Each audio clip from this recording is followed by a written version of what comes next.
One of the most characteristic examples of the movement of moving music material is the dispersion of the invention of the bagpipe. The peculiarity of its construction lies in the discovery of an artificial way of transmitting the human air into the pipe through its storage in the skin of an animal, on which the tubes with a single rod are applied. Through this, the continuous production of air through the circular breathing was replaced in a technically easier way. Also, it was now possible for the performer to sing at intervals while playing, while the use of additional pipes of a very low frequency range was not prohibitive, in contrast to the natural limitations set by the ability of human breathing. We understand that this is a great musical discovery, which certainly determined the historical development of the musical traditions which it joined.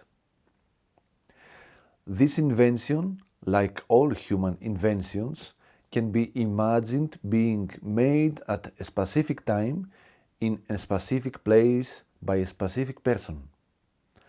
Today, the bagpipe can be divided in two distinct families. A. When there are at least two pipes, each of which has at least two pitches, in green on the map, and B. When the lower flute is in a fixed pitch, in blue on the map. Looking at the map, we observe a very solid field where this invention was created and at the same time became part of the local folk music traditions. Apart from the obvious distinctions between the two families mentioned above, which has to do mainly with the geomorphological and climatic conditions that we find in the two categories, we observe a communication network with specific boundaries and without geographical gaps within it. This communication network can be historically verified from a common space of action and interaction since antiquity. This area included the areas enclosing the Mediterranean, Southern Europe, Near East, North Africa, and extending to the Middle East and north to the height of the Caucasus region. Specifically and in chronological order, we can mention the Persian, the Macedonian, the Byzantine, and the Ottoman Empire. Between the Macedonian and the Byzantine, we have the Roman Empire, which extends to almost all the Western Europe, Iberian Peninsula, France, Britain, Southern Germany, Austria, Switzerland, all over the Balkans, and up to the region of Transylvania. According to official ethnomusicology, bagpipe became widespread from the beginning of the Middle Ages.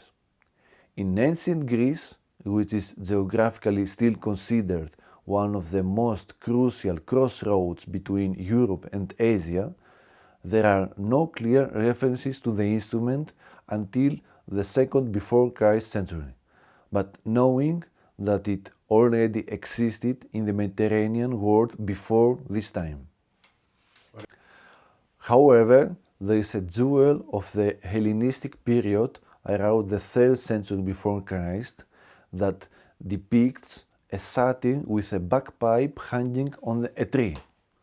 Perhaps one reason why there is not much information about the instrument in antiquity was the strong popular character of the instrument and its connection to the lower social layers. This character, in a general remark, continues to be maintained even today.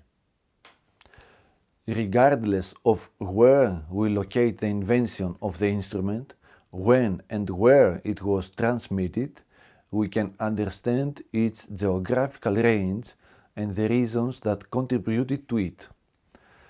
The constant presence of great empires facilitated the internal movement within them and also the most intense transfer of musical information. We must not forget that the concept of any empire is based on the administrative coexistence of diverse social and cultural groups. The commercial network within each empire created a corresponding music network.